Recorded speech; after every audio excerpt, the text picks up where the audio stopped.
De notre roi. Est-ce qu'on peut pousser des cris de joie à l'honneur de notre Seigneur? Est-ce qu'on peut acclamer Jésus? Acclame Jésus. Est-ce qu'on peut royalement acclamer pour le Seigneur? Est-ce qu'on peut acclamer réellement pour le faiseur du bien? Et la Bible déclare, vous savez comment on a oint du Saint-Esprit et des forces. Jésus de Nazareth qui allait de lieu en lieu faisant du bien, car Dieu était avec lui. Est-ce qu'on peut acclamer le faiseur du bien? Est-ce qu'on peut acclamer Jésus? Père, nous t'acclamons, nous t'acclamons, nous t'acclamons. Amen. Amen. Alléluia. Gloire soit rendue à Dieu. Nous pouvons prendre nos Bibles et j'aimerais que nous puissions lire la parole de Dieu. On va gagner du temps. Je suis dans Luc. Évangile selon Luc. Évangile selon Luc. Le chapitre 9, le verset 62. La Bible déclare, Jésus lui répondit, quiconque met la main dans la charrue et regarde en arrière n'est pas propre au royaume des dieux. Amen. Nous pouvons répondre place. Père éternel, que ton nom soit béni, que ton nom soit loué. Nous te disons merci pour ces moments. Nous te disons merci pour ces instants. Père, ma prière de cet après-midi est que ton ciel soit ouvert à notre faveur. La Bible déclare que le peuple se faisait baptiser, mais Jésus aussi, alors qu'il priait, le ciel était ouvert. Éternel, ouvre ton ciel à notre faveur. Parle-nous cet après-midi. Permets à ce que ta parole, ô Dieu, puisse pénétrer nos cœurs et que ça puisse nous consoler. La Bible déclare que ta parole est oui et amen. Éternel, fais-nous du bien par ta parole. Que l'humain se taise afin que les divins parlent. Atteins tes buts et tes objectifs cet après-midi. Dans le nom précieux, glorieux, suprême de Jésus, nous avons ainsi prié. Amen. Gloire soit rendue à Dieu. Grande est ma joie de me tenir au devant de nous cet après-midi. J'ai dit merci à Dieu pour ses privilèges, mais aussi cette marque de responsabilité. Et j'ai dit merci à l'homme de Dieu, le pasteur. La rétrogradation. La rétrogradation, c'est notre thème de cet après-midi. Un thème que nous allons partager cet après-midi par la grâce de Dieu. La rétrogradation. La rétrogradation veut dire beaucoup de choses. La rétrogradation est une chose que nous vivons, que nous voyons au quotidien de nos vies. Mais permettez-moi de définir la rétrogradation par rapport à ce que j'ai compris de ça. La première définition que je nous propose par rapport aux personnes qui écrivent, c'est que la rétrogradation, c'est l'effet de revenir en arrière. Nous pouvons le voir clairement avec le passage que nous venons de lire tout à l'heure. C'est Jésus qui parlait. D'ailleurs, je parlerai de ces passages. Et la deuxième définition que je nous propose par rapport à la rétrogradation, c'est que la rétrogradation est un mouvement en sens inverse d'une direction initiale. Lorsqu'une personne rétrograde aussi, ça veut dire aussi que la personne prend un mouvement dans un sens inverse par rapport à sa direction initiale. Mais les personnes qui conduisent les voitures peuvent aussi nous expliquer la rétrogradation. La rétrogradation veut dire aussi, quand j'étais dans 4e vitesse ou 3e et que je revenais en 2e ou 3e, ça veut dire que j'ai rétrogradé. Mais avant que je puisse aborder le sujet, le cœur de mon message, si vous voulez, mais j'aimerais, au-delà de toutes ces définitions que je nous ai proposées, il se passe que la rétrogradation est aussi l'idée et l'intention de s'arrêter, de stagner, d'être stationné. Au-delà de tout ce que je nous ai dit ici, la rétrogradation veut dire aussi le fait d'être stationné, stagné. Je donne un exemple. Nous sommes dans une route, en fait. Nous sommes dans une voiture et il y a le feu, en fait. Il y a le feu rouge qui s'allume. Et normalement, toutes les voitures s'arrêtent. Et il se passe une chose. Il se passe que quand les voitures s'arrêtent, notre voiture à nous était derrière. Et alors que nous sommes en train d'avancer, quand le feu devient vert, j'avais envie de dire, il se passe que nous autres qui étaient derrière, on a une certaine priorité. Pourquoi? Parce qu'on avait l'allure et ils étaient arrêtés. Le temps qu'ils puissent démarrer, qu'ils puissent débrayer, tout ça. On ne parle pas de l'auto-école ici. Nous, on a eu déjà l'occasion, une longueur d'avance de pouvoir les dépasser. C'est pourquoi je disais tantôt que la rétrogradation est aussi le fait de s'arrêter. Frères et sœurs, la vie chrétienne est une vie où Dieu nous a appelés pour progresser, pour évoluer, pour aller de gloire en gloire. Vous savez, le chemin de la vie chrétienne est tellement long au point où on ne peut pas s'imaginer. Est tellement long au point où on ne peut même pas réaliser que ce chemin est tellement long. C'est un chemin tellement long au point où on ne peut ni s'imaginer ni se rendre compte. Certainement, nous avons parcouru un chemin autrefois, mais aujourd'hui encore, nous avons un autre chemin à parcourir. Mais pour parcourir tous ces chemins, il te faut une certaine conscience aussi. Il y a des personnes dans cette salle, certainement, nous diront que non, depuis que j'ai donné ma vie à Jésus, ça fait 25 ans. Mais la course ne s'arrête pas là, parce que le chemin est encore long. Certainement, aujourd'hui, tu as fait 25 ans, mais certainement, il y a encore un 35 ans qui t'attend. Il y a encore des choses qui t'attendent auparavant. À chaque fois que je lis ma Bible, je comprends que Dieu nous a appelés pour 3 dimensions capitales. La première dimension que Dieu nous a appelés, c'est la dimension des marchés. C'est la première dimension. Dieu nous a appelés dans la vie chrétienne pour marcher, pour être en mouvement, pour évoluer. Et la deuxième dimension, qu'à chaque fois que je lis ma Bible, je comprends, c'est que Dieu nous a appelés aussi dans la vie chrétienne pour courir. Dieu ne nous a pas appelés pour faire du surplace. Et la troisième dimension, à chaque fois que je lis ma Bible, je comprends que Dieu nous a appelés pour voler. Ce sont les 3 dimensions qui nous est réservées dans la vie chrétienne. Il est interdit dans la vie chrétienne de faire du surplace ou de stagner.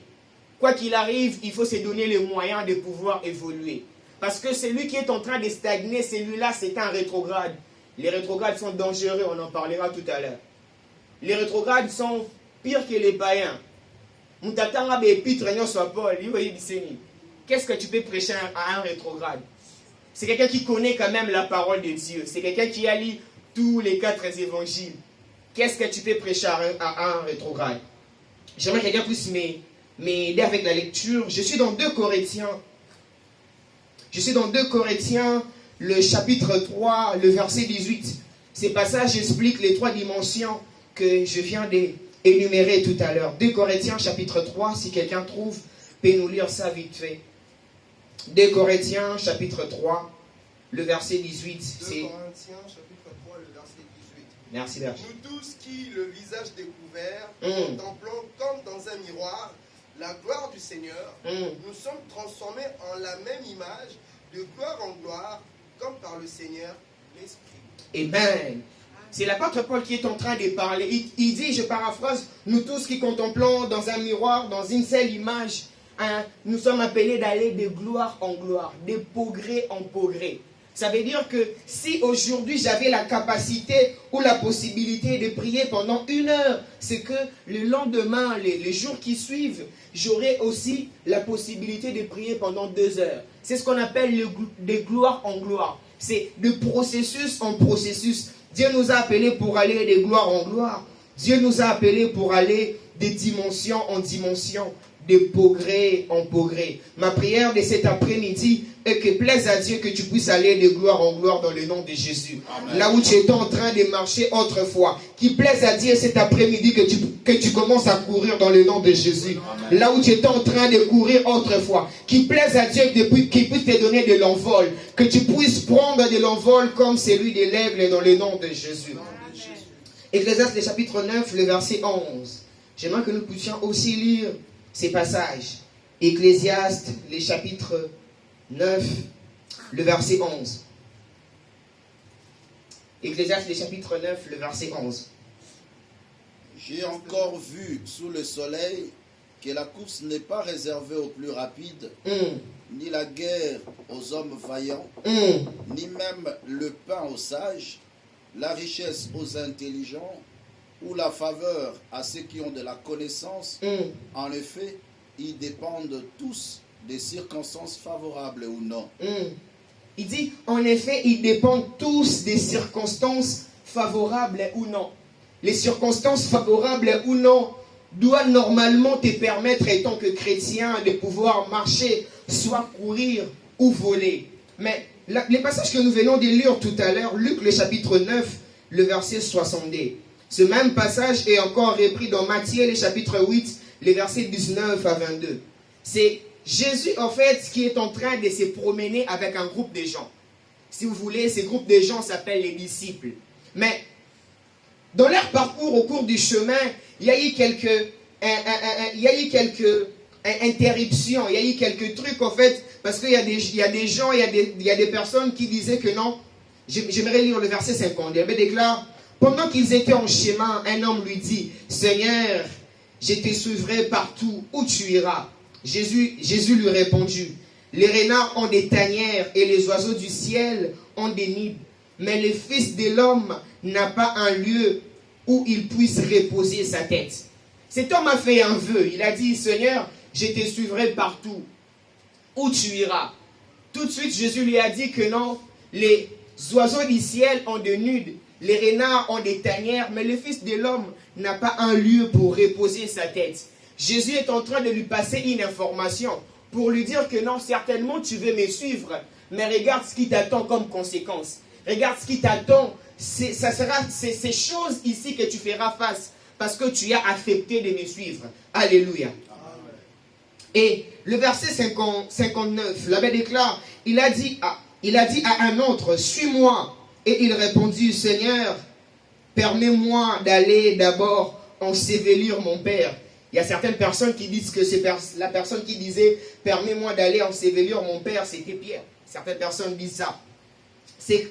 Et Jésus lui répondit, verset 60, l'abbé déclare « Mais Jésus lui dit, laissez les morts ensevelir leurs morts, et toi, va annoncer le royaume de Dieu. » J'aimerais dire à quelqu'un que toi, va annoncer le royaume de Dieu. Laissez les morts ensevelir leurs morts. Le verset 61, l'abbé déclare, un autre dit, je te suivrai Seigneur, mais permets-moi d'aller d'abord prendre congé de ceux de ma maison.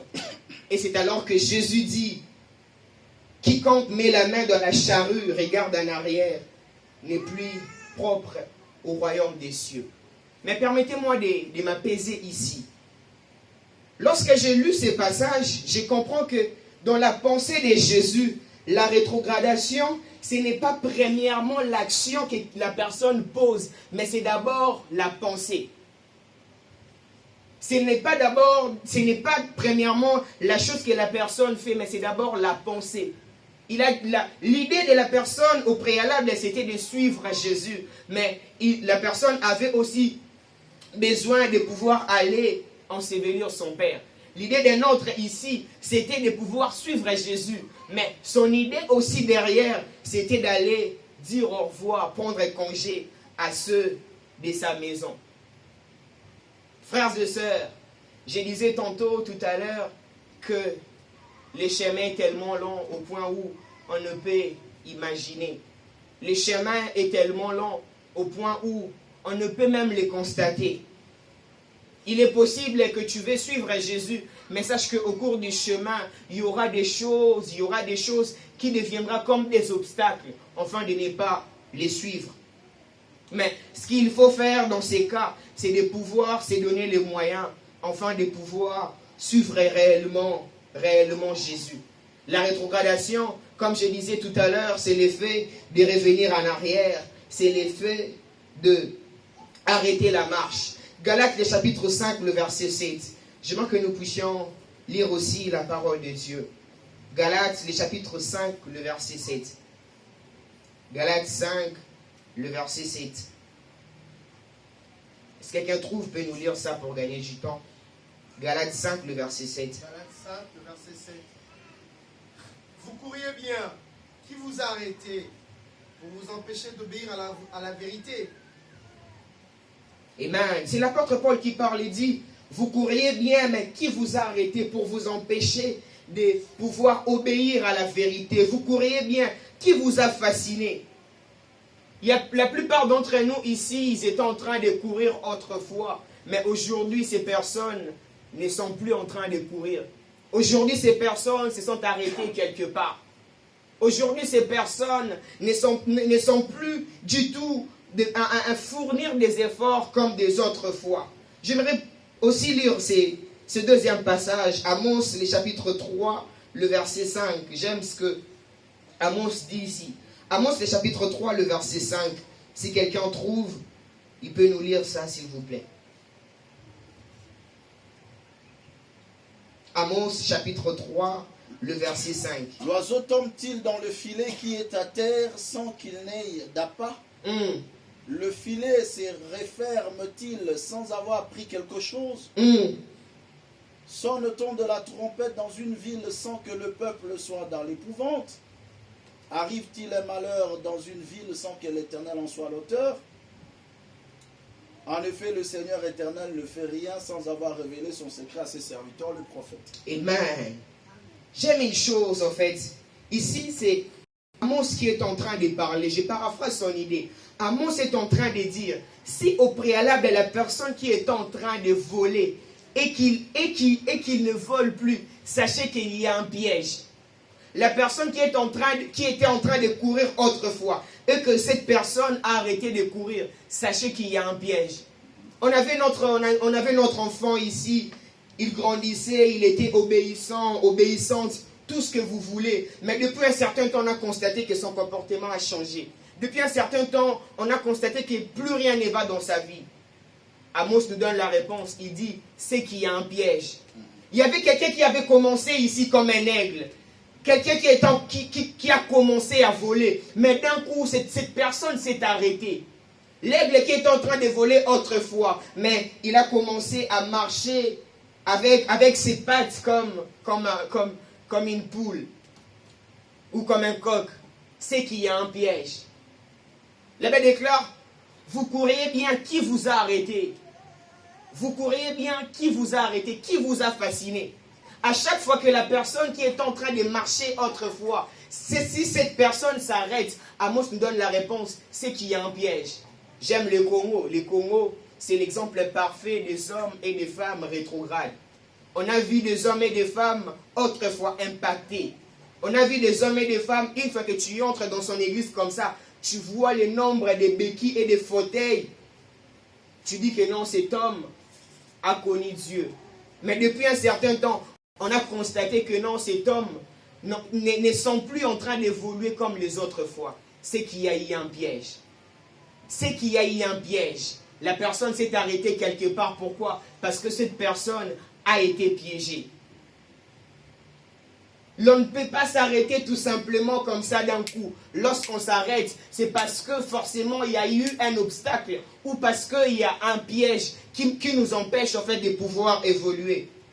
Je parlerai de 6 choses qui causent la rétrogradation ou 6 choses qui font que l'homme puisse rétrograder. La première des choses que je parlerai, on va beaucoup lire, j'ai beaucoup de passages avec moi. La première des choses qui permet à ce que, la première cause, qui fait à ce que l'homme puisse être rétrogradé, c'est l'amour du siècle présent.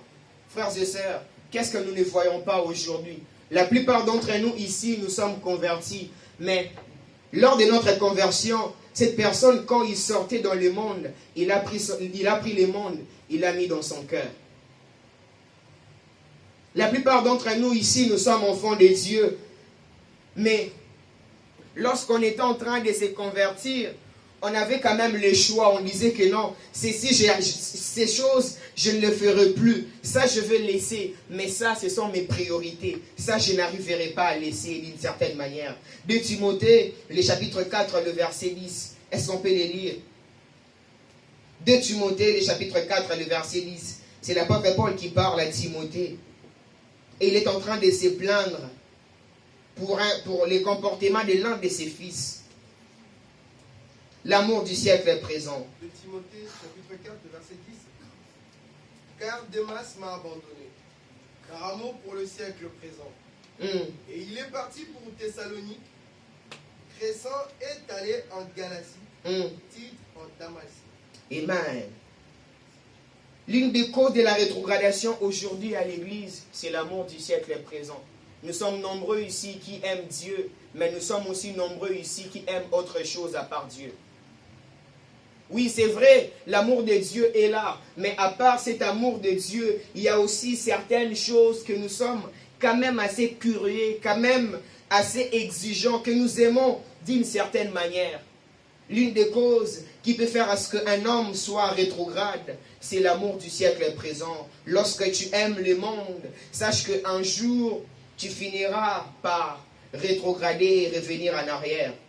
La deuxième des choses que je parlerai, la deuxième des choses ou la deuxième cause que je parlerai qui fait que l'homme puisse être rétrogradé, c'est l'entourage. Quand je parle de l'entourage, je fais forcément allusion à la loi de l'influence. Frères et sœurs, la loi de l'influence existe. Sache que dans la vie, si tu n'as pas la possibilité d'influencer, c'est toi qu'on influencera. Si toi tu n'influences pas, c'est toi qu'on va influencer d'une certaine manière. Amos que nous venons de lire, le chapitre 3, le verset 3 aussi, la Bible déclare que non. Est-ce que deux hommes peuvent marcher ensemble si au préalable ils ne sont pas de même accord? Sur terre, la loi de l'influence existe. Si tu ne sais pas choisir ton entourage, sache que c'est possible aussi de pouvoir être un rétrograde. 1 Corinthiens, le chapitre 15, le verset 33. 1 Corinthiens 13, 1 Corinthiens 15, pardon, le verset 33. 1 Corinthiens 15, 33. 1 Corinthiens 15, 33. 1 Corinthiens 13, c'est ça, 15, hein? 15, 33. Ne vous y trompez pas. Les mauvaises compagnies corrompent les bonnes mœurs. Amen. C'est exactement ça ce que la Bible est en train de nous expliquer. L'entourage a une grande importance. La loi de l'influence existe.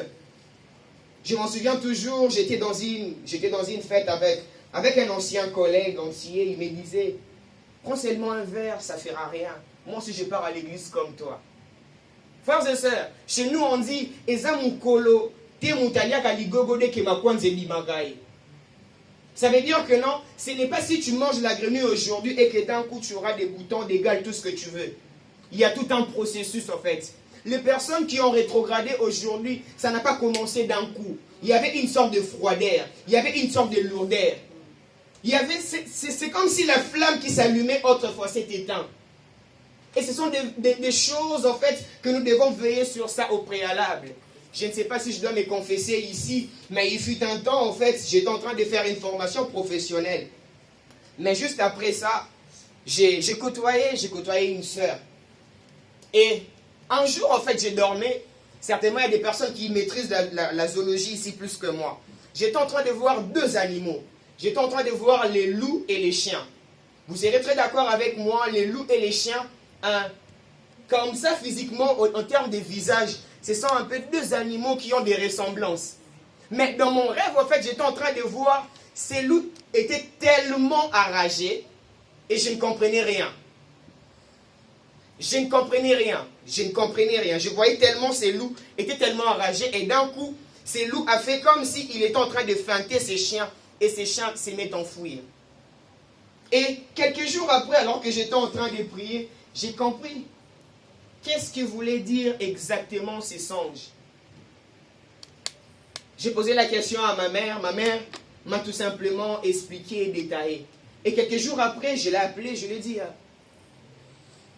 t'es qui? T'es de quelle origine? Tu es de quelle religion et tout? Il disait, non, je suis sénégalaise et forcément, ils sont deux. J'ai compris qu'il y avait un problème par là. L'entourage a une grande importance. L'entourage peut t'influencer au niveau même spirituel. Si tu ne choisis pas bien ton entourage, sache que tu seras influencé d'une certaine manière. Il y a des gens aujourd'hui qui ont pris de mauvaises décisions dans leur vie. Non pas parce que ça dépendait d'eux-mêmes, mais parce que c'était l'entourage. C'est parce que quelqu'un d'autre lui a dit que non, ça, il ne faut pas le permettre. Mais la troisième cause qui permet à ce que l'homme puisse rétrograder, c'est les circonstances de la vie. Ici, je vais un peu prendre du temps. les circonstances de la vie, plusieurs circonstances de la vie peuvent être comme des causes de la rétrogradation. Aujourd'hui, il y a certaines personnes qui sont des rétrogrades parce que cette personne a été déçue à l'église. Cette église, comme vous la voyez ici, ce n'est pas une assemblée de personnes, des hommes et des femmes parfaits, mais c'est une assemblée des hommes et des femmes saints. Cela veut dire que non, nous devons accepter tout le monde avec ses défauts et ses qualités. Les circonstances de la vie peuvent aussi être l'une des causes pour que quelqu'un puisse être rétrogradé. On a vu les gens, une sœur qui était tellement zélée, qui aimait Dieu au préalable, mais lorsque cette personne est entrée dans ces foyers-là, lorsque cette personne est entrée dans ces mariages, cette personne est devenue froide. Cette personne a rétrogradé. Les circonstances de la vie, aujourd'hui, il y en a même des gens et des femmes qui abandonnent Dieu, non pas parce que Dieu les a déçus d'une certaine manière, mais parce qu'ils ont comme l'impression qu'il y a les mauvaises choses qui s'accumulent. Ils ont comme l'impression que depuis que cette année a commencé, je ne fais que recevoir des mauvaises nouvelles et que rien n'évolue dans ma vie. Et ça aussi, c'est l'une des causes de la rétrogradation. Plusieurs personnes ont arrêté de prier aujourd'hui. Il y en a ce qui nous disent, il y en a ce qui ont commencé à dire, ah, nous on a beaucoup prié. Hein. Et la personne est en train de dire ça dans le passé. Ça veut dire que non, il ne fait plus jamais ces choses-là. Pourquoi? Parce qu'il y a eu une cause, il y a eu une circonstance qui a fait que cette personne puisse s'arrêter.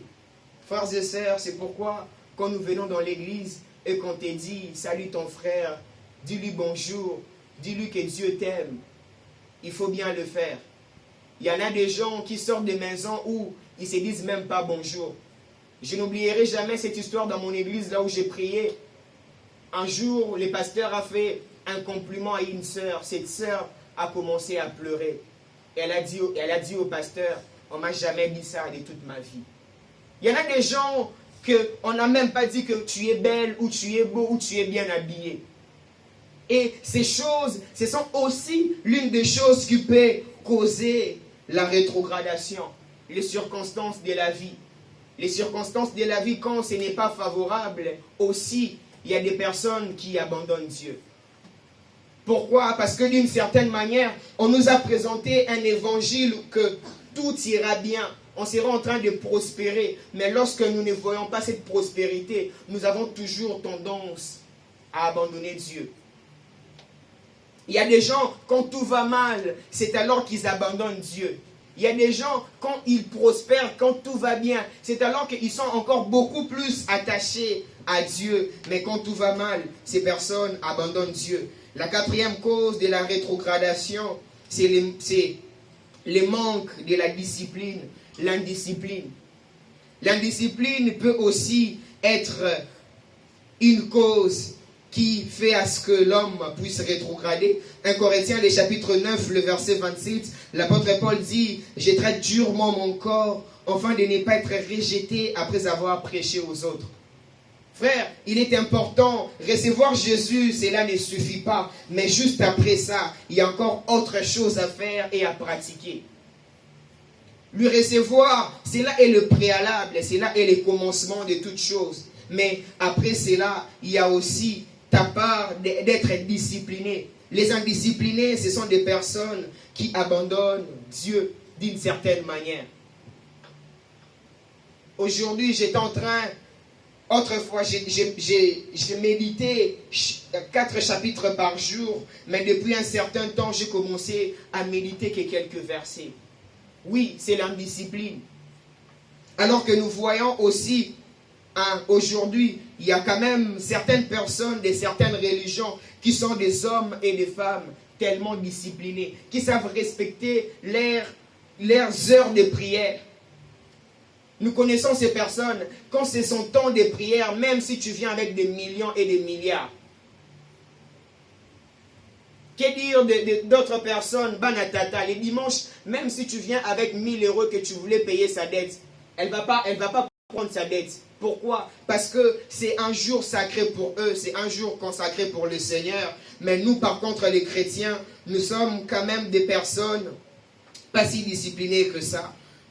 Le manque de la discipline est l'une des causes de la rétrogradation. La cinquième et l'avant-dernière des choses, et puis nous allons prier, c'est que le manque de la persévérance. Aujourd'hui, beaucoup de gens ont rétrogradé juste parce qu'ils n'ont pas persévéré.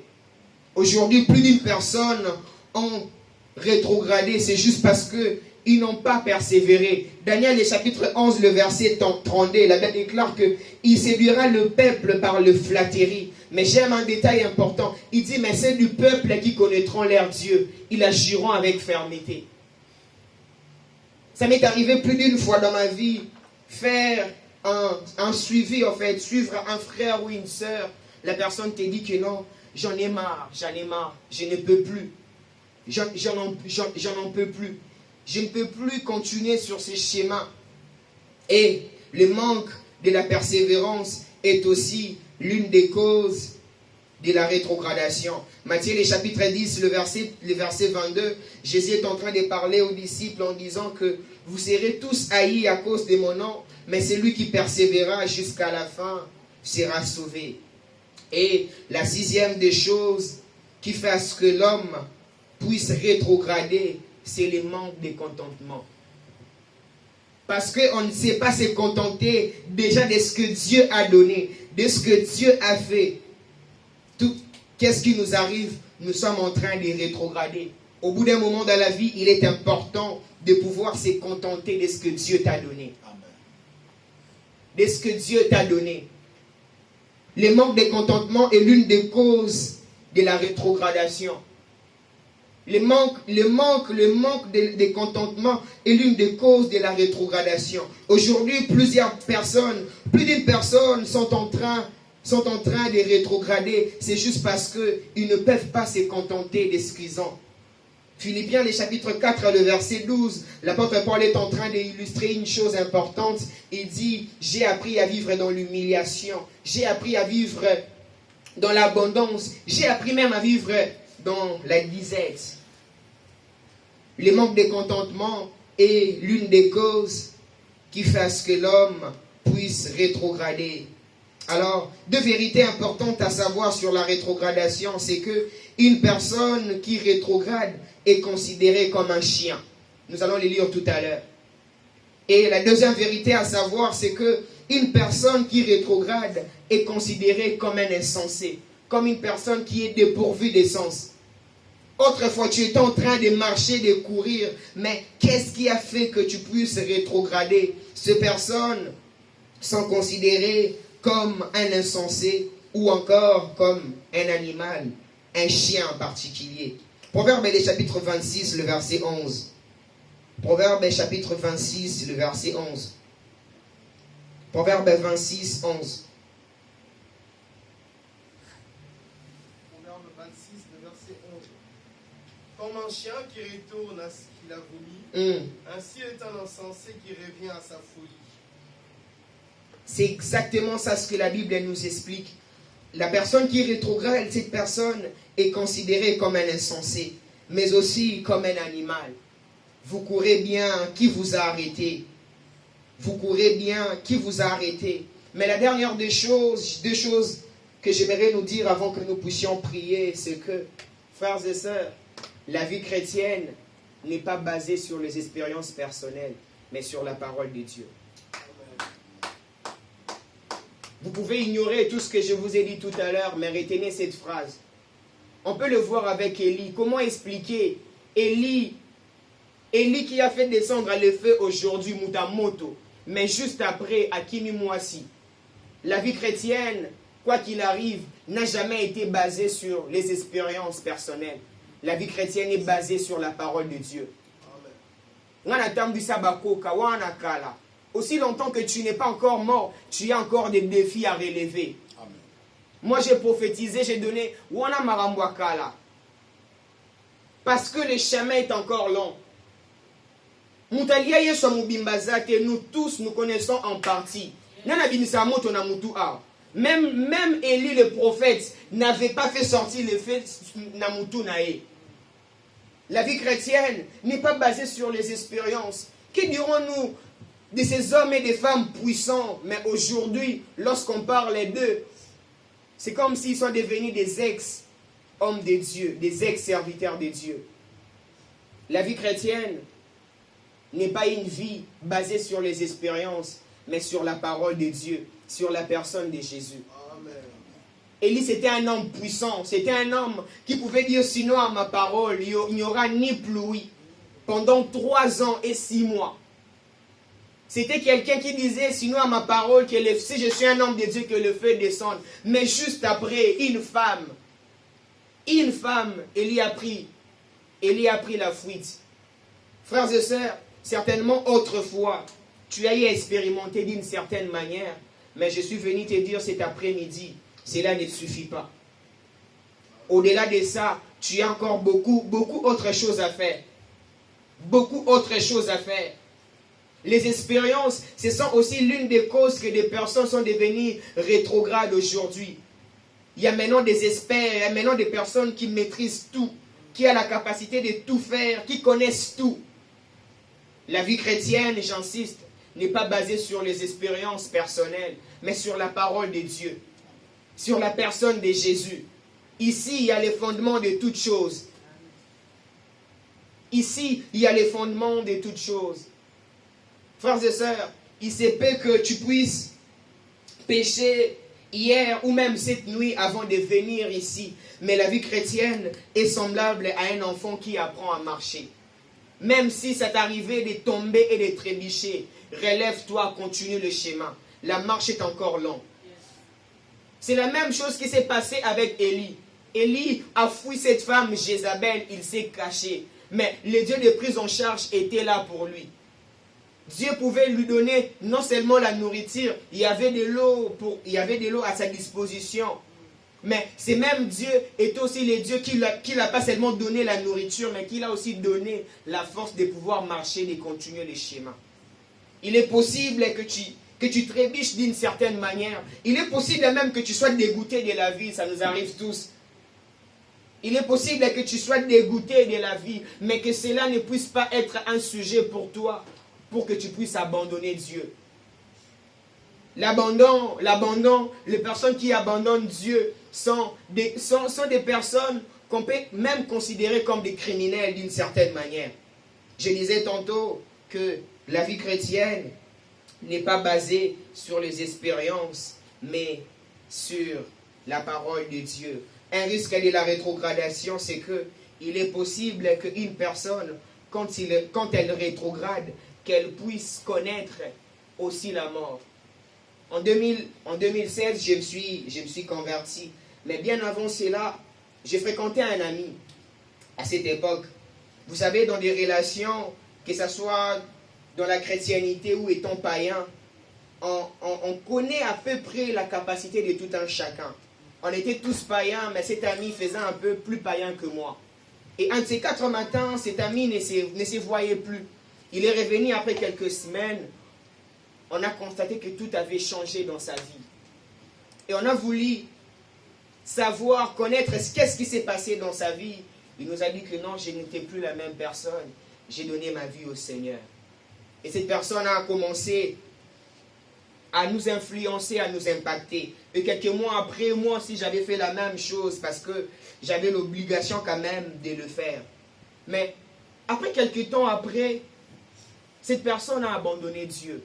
Pourquoi je nous relate cette histoire? Vous savez, lorsque quelqu'un abandonne Dieu, il y a un risque derrière. Le risque est que la personne peut même commencer à faire des choses qu'il n'a jamais faites, même quand il était païen. Ça veut dire que non, quand j'étais païen, je prenais que la cigarette, c'est bon. Mais quand j'ai rétrogradé au-dessus de la cigarette, j'ajoute un plus. Donc c'est comme si la personne montait en dimension. Et quelques temps après, on a vu la personne qui publiait la parole de Dieu, qui prêchait les épîtres de Paul autrefois, commençait à publier des choses bizarres sur les réseaux sociaux. Mais prêcher un païen, ça va, prêcher un rétrograde, c'est un prédicateur de l'évangile. Et il connaît la parole de Dieu. qu'est-ce qu'on peut dire à une telle personne? Il avait toujours tendance à dire ceci, tendance à contredire les choses. Mais le comble est que, après quelques temps après, c'est bizarre. Il y a des gens qui ont commencé à fumer depuis, ça fait 15 ans que la personne fume. Lui, il a commencé à fumer que pendant 3 mois. Il avait un problème. Il avait un problème de poumon. Et quelques temps après, on a enterré ses frères. Frères et sœurs, le diable est aussi patient par sa manière de faire les choses. Permettez-moi les mots.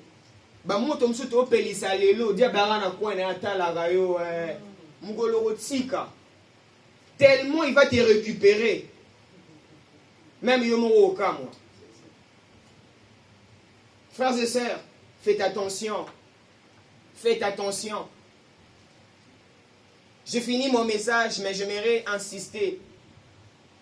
Je suis dans le vingtaine, moi qui vous parle. Mais ça m'arrive de parler avec d'autres personnes de vingtaine qui te disent que non.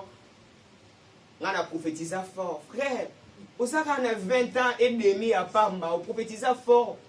Il faut que tu continues dans ça. Il faut que tu continues dans ça.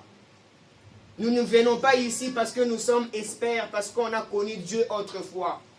Luc le chapitre 9, le verset 23, Jésus dit que celui qui veut venir après moi puisse charger de sa croix chaque jour et qu'il me suive. J'aime ces détails. Il a dit chaque jour. On ne se charge pas de sa croix seulement pour aujourd'hui. C'est un travail au quotidien. C'est un travail au quotidien. Certainement, les choses ne semblent pas comme tu le veux, comme tu le sens, comme tu le voulais, tout ce que tu veux. Mais cela n'est pas synonyme de pouvoir abandonner Dieu. La personne souffrait de poumons, mais il était dans son canapé. Il n'y avait même pas l'argent pour les ramener à l'hôpital.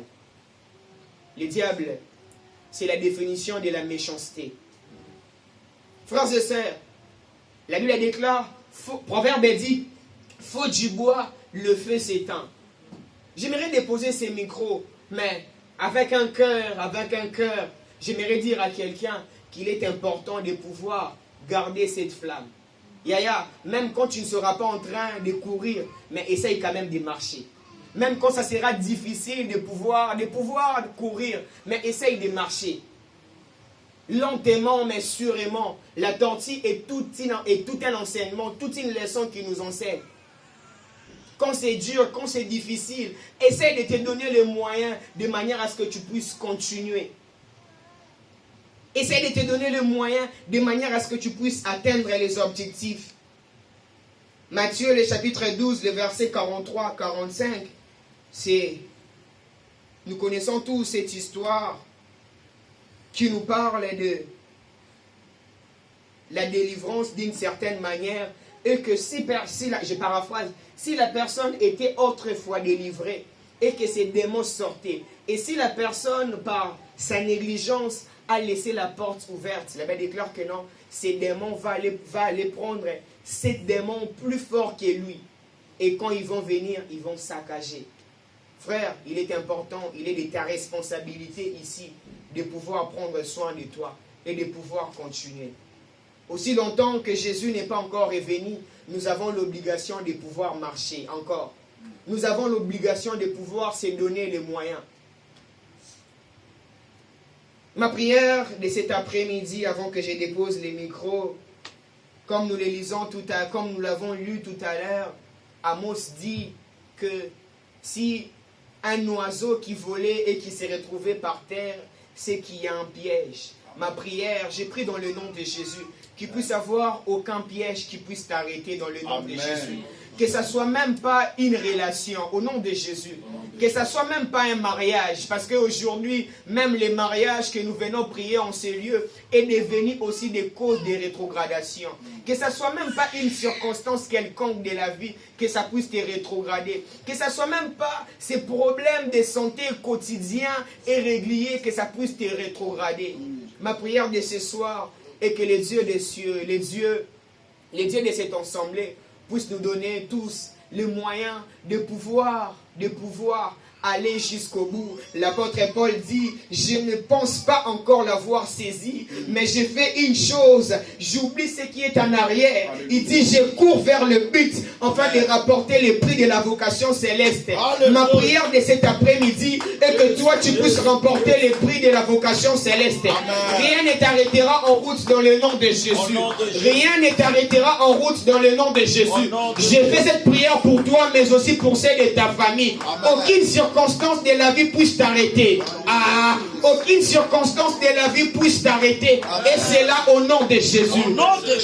Que Dieu bénisse sa parole. Là où tu es, est-ce que tu peux commencer à parler à Dieu? Tu peux commencer à gloire et grâce à Dieu. Y a-t-il une personne qui peut lever sa voix pour dire merci à Dieu? Certainement, il y a eu beaucoup de choses qui a été dites dans ce lieu, mais y a-t-il une personne qui a retenu, ne fût-ce qu'une phrase, peut dire merci à Dieu? Oui, il y a des jours comme ça que Dieu se désire de parler qu'à notre cœur. Il y a des jours comme ça où Dieu ne nous caresse pas au sens du poil. Y a-t-il une personne qui peut dire merci à Dieu? Y a-t-il une personne qui peut bénir le nom de Yahweh? Y a-t-il une personne qui peut dire, Père, je te bénis, je te rends gloire et grâce, je te glorifie car tu es bon pour moi. Alaba Shadayaba, Sosa Brayadabasa, Eleba Shadadada, Alaba Shadayadadaba, Sosa, Le Brayadaba Shadadada. Et merci Père. Béni soit ton nom, toi qui vis. Béni soit ton nom, toi qui vis. Prince des paix, nous te prions. Prince des paix, nous te bénissons. Que ton nom soit glorifié. Que ton nom soit glorifié. Je suis en train de sentir l'amour de Dieu dans cette salle. Certainement, c'est la parole que tu ne voulais pas écouter cet après-midi forcément. Mais je suis persuadé que Dieu t'a parlé d'une certaine manière. La braya shadadaba sosa. Alaba shadadaba. La braya dada. Koloyo motobenga kinga. Non pas pour que je puisse m'arrêter en chemin. Non pas pour que je puisse m'arrêter en chemin. Mais pour continuer. Alaba shadaya. Alaba shadedebra sosa. Ebraya daba shadedebra sosa ba. Elebraya dada. Là où tu es, tu vas t'élever, tu vas dire que quoi qu'il arrive, rien ne t'arrêtera sur le chemin dans le nom de Jésus. Tu vas dire à Dieu, rien ne t'empêchera d'obéir à sa parole. Rien ne t'arrêtera d'atteindre tes buts et tes objectifs. Y a-t-il une personne qui est en train de battre ses mains, en train de prier dans le nom de Jésus? La Bible déclare qu'il faut du bois, le feu s'éteint. Parce qu'il n'y en a plus le bois et que le feu a eu la capacité de pouvoir s'éteindre. Y a-t-il une personne qui peut déclarer en disant que non, rien ne m'arrêtera en route? Ce n'est même pas les circonstances de la vie. Rien ne sera en train de m'arrêter. Rien ne sera en train de m'arrêter. Rien ne sera en train de m'arrêter. Il y a quelqu'un qui est en train de prier. Y a-t-il une personne qui prie cet après-midi?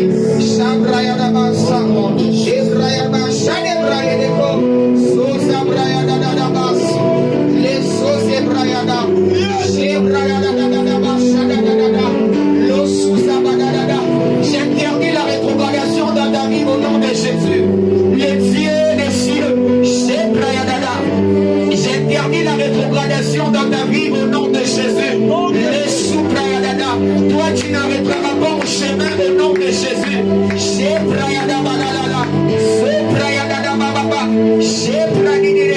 Éternel, non pas à cause de nos expériences, non pas à cause de notre connaissance. Rassou et Paléa, Shebrayadabasha, Lebrano Palei Tekala, Sabrayadabashadaya, Shebrayada, Shebrayadaba Susaba, Labradele Bashadada. Je sens Dieu dans la maison, non pas pour intimidation, mais je sens tellement Dieu dans la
ne suffit pas.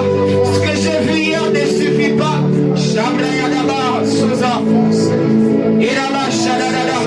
Là où tu es, tu vas prier, tu vas dire à Dieu, Éternel, garde-moi fidèle à toi.